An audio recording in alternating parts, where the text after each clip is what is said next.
오늘 전달해 드릴 소식은 세 가지입니다. 코로나가 한참일 때는 방역 수칙을 대놓고 어겨가며 술자리를 갔던 사람이 코로나 확산을 핑계로 출근길 기자들과 질의응답을 중단한다고 합니다. 후보 시절부터 나온 주댕이 리스크가 다시 불거진 것인데 주댕이 리스크 이것이 참 웃기는 이유가 있습니다. 많은 사람이 모르는 부분이기도 한데 예상하는 질문에 맞추어 보좌진이 답을 미리 주는데도 뭐 저는 그거 잘 모르겠습니다. 정치 컨설턴트도 아니고 그만하시고 또 거기에 대해서 뭐 제가 답변할 필요는 없을 것 같고요. 뭐라고요? 저 모양으로 주댕이 리스크가 줄어들지 않는다는 것입니다. 새로운 대통령실은 광화문 정부 서울청사에 구축될 것입니다. 거짓말이야. 윤석열 대통령 당선인은 당초 대통령실을 광화문 정부청사에 둔다는 구상이었지만 대통령직 인수위 논의 과정에 국방부 청사가 더 유력한 후보지로 떠올랐습니다. 공약이라는 이유로 국군의 지휘 체계를 뒤흔들어 놓으면서까지 대통령 집무실을 국방부 청사로 옮기면서 가장 많이 한 이야기는 국민과 소통을 하겠다는 것이었는데 국민의 의사가 가장 잘 드러나는 것이 여론조사입니다. 대통령은 여론조사를 의미 없다면서 신경 쓰지 않는다고 합니다. 저는 뭐 선거 때도 선거운동을 하면서도 지지율은 별로 유념치 않았습니다. 별로 의미가 없는 것이고 이것을 다른 말로 하면 국민 여론이 어찌 되었든 내 마음대로 하겠다는 것이죠. 선출직 공무원은 국민이 권한을 잠시 맡긴 사람들입니다. 권한을 잠시 맡은 사람들이 그것을 망각하면 국민이 고달파지고 나라 꼴이 우스워집니다. 윤 대통령은 취임 전부터 그렇게 기대감이 높지 않았습니다. 조금만 신경 쓰고 살피면 지지율이 낮아질 이유보다 높아질 이유가 많았습니다. 그런데 국민이 많이 양보해줘서 눈높이를 낮추어 주었는데 그런 기대치에도 턱없이 미치지 못하니 임기 시작 2달 만에 국정 지지율이 30% 초반으로 수직 낙하하고 있습니다. 오늘 발표된 한사연 여론조사를 보니 국정 운영의 부정평가가 60%를 넘었고 긍정평가는 34.5%를 기록했습니다. 뭐라고요? 국정 운영의 부정평가가 60%를 넘었고 긍정평가는 34.5%를 기록했습니다. 그런데 한사연의 이번 여론조사에는 중요한 지표가 있습니다. 여론조사에 응답한 사람들의 성향을 나타낸 지표. 그것이 눈에 들어온 중요한 지표입니다. 이번 조사에 응한 분들의 자신이 평가한 정치 성향을 보면 보수 34.8, 중도 37.9 굉장히 늘었습니다. 진보 19.6%. 저희가 TBS하고 지금 1년 7개월째 조사하고 있는데 최저입니다. 보수 성향의 응답자와 중도라 답변한 응답자가 30%가 넘고 자신을 진보 성향이라 답변한 사람은 19%밖에 되지 않았습니다. 저 같은 경우 대선 끝나고 여론조사 전화가 오면 일절 응하지 않고 있습니다. 모르긴 몰라도 저 같은 분들 아주 많으시리라 생각합니다. 보수 성향 지지층과 중도 지지층이 진보 성향 응답자의 2배가 되는 여론조사입니다. 지금 지지율이 빠지는 것은 진보 성향의 사람들과 무관합니다. 대통령 선거 당시 윤 대통령을 지지했던 사람들이 차마 손가락은 자르지 못하고 조용히 지지를 철회하고 있는 것입니다. 만약에 진보 성향 사람들이 보수나 중도 성향 사람들만큼 여론조사에 참여했다면 국정 지지율이 20%로 떨어질 수도 있다는 이야기입니다.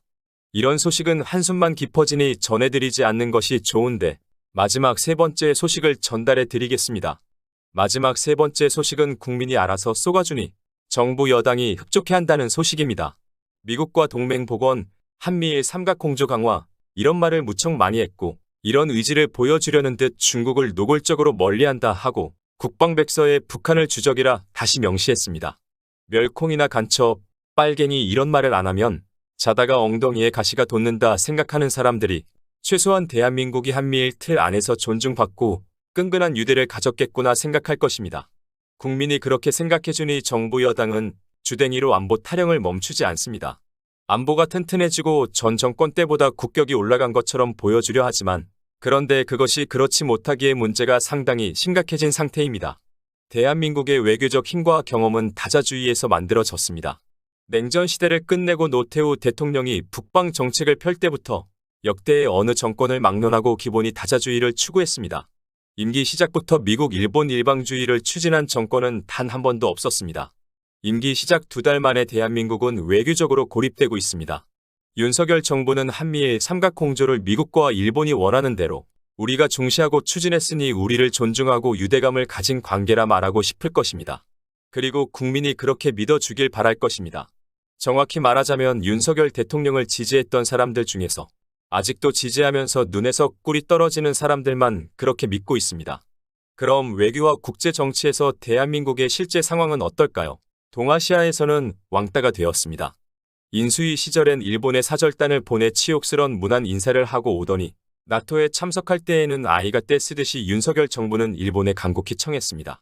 한일 정상회담을 해달라고 간청했습니다. 나토로 출발하기 2주 전부터 일본은 입장이 명확했습니다. 해결된 것이 없는데 정상회담을 해야 할 이유가 없다고 마치 한국을 하대하듯 관방장관은 기자 질문에 대답했습니다. 일본이 정상회담을 못하겠다고 발표하자 약식으로라도 만나 달라고 떼를 썼습니다. 물론 이런 지하에 일본에 거절당했습니다. 한미일 정상회담 사진을 보면 기시다는 윤석열을 보려고 하지 않는 데 비해서 기시다의 눈을 못 떼는 윤석열 대통령의 눈에서는 꿀이 떨어지고 있습니다. 박근혜 정부 시절 위안부 합의를 저런 식으로 떼를 쓰고 미국이 군사적 삼각공조를 유지하자면서 일본에 양보하라고 압박했습니다. 위안부 합의 당시에 아베가 이런 말을 했습니다. 위안부 할머니들께 사과할 의향이 눈꼽만큼도 없다고 말이지요. 이런 식의 접근은 한일 두 나라의 미래에 결코 이롭지 않습니다. 일본뿐만이 아니라 어떤 나라와의 외교에서도 이런 식의 외교를 해서는 안 됩니다. 불편하고 아파도 서로가 충분히 만날 필요성을 느낄 때까지 기다려야 합니다.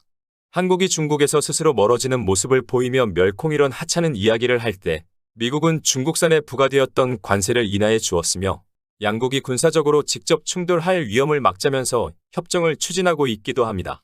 일본은 경제 협력을 강화하기 위해 물밑 접촉을 하고 있습니다.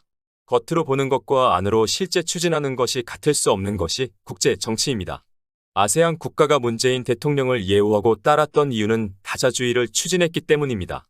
하루가 멀다 하고 들려왔던 아세안 국가와 협력 방안 이야기가 2달 전부터 조금도 들려오지 않고 있습니다.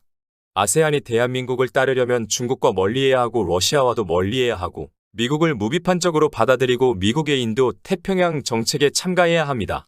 문재인 정부에서 대한민국은 아세안이 편하게 기댈 수 있는 선진 국가였습니다. 지금은 가까이 하면 할수록 부담이 커지는 국가가 되어가고 있습니다. 서방에서 넘쳐나던 유로존에서 넘쳐나던 대한민국 관련 뉴스도 사라졌습니다. 방역을 이야기할 때도 대한민국이 더 이상 거론되지 않습니다. 미국에서 대한민국이 거론되는 뉴스에는 북한과 중국을 적대하는 내용만 나옵니다. 나토에 관련한 영상이 인터넷에 많이 있습니다. 다자 외교에 꽂힌 연회장에서 누구 하나 대한민국 대통령을 향해 다가오는 모습을 우리는 볼 수가 없었습니다. 다자주의를 포기한 윤석열 취임 2달 만에 대한민국이 처량해졌습니다. 윤석열 정부를 문재인 정부보다 미국에서 더 높게 평가하고 우대할까요? 윤 대통령 지지하는 사람들에게는 청천벽력 같은 소식이겠지만 한미동맹을 비롯한 여러 분야에서 문재인 대통령이 훨씬 높게 평가받고 있습니다.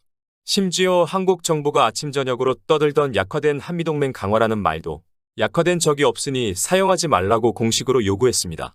윤석열 정부가 말하는 한미일 공조는 2019년까지 미일이 원했던 수직구조 공조입니다. 미국, 일본, 한국 이런 구조로 삼각공조가 유지되기를 바랬습니다. 1905년 가스라테프트 밀약이 체결된 이후부터 유지된 미일의 기본 정책입니다. 그것을 깨트린 정부가 문재인 정부입니다. 미국과 일본의 말을 잘 듣고 심기를 거스르지 않아야 한미동맹과 한미일 삼각공조가 유지된다 생각하는 자체가 부끄러운 사고입니다. 한 편과 친하려면 다른 편은 멀리해야 한다. 이런 무식한 외교가 5년 동안 변함없이 이어진다 생각하니 싶습니다. 오늘 영상은 여기까지 하겠습니다. 시청해주신 여러분 고맙습니다.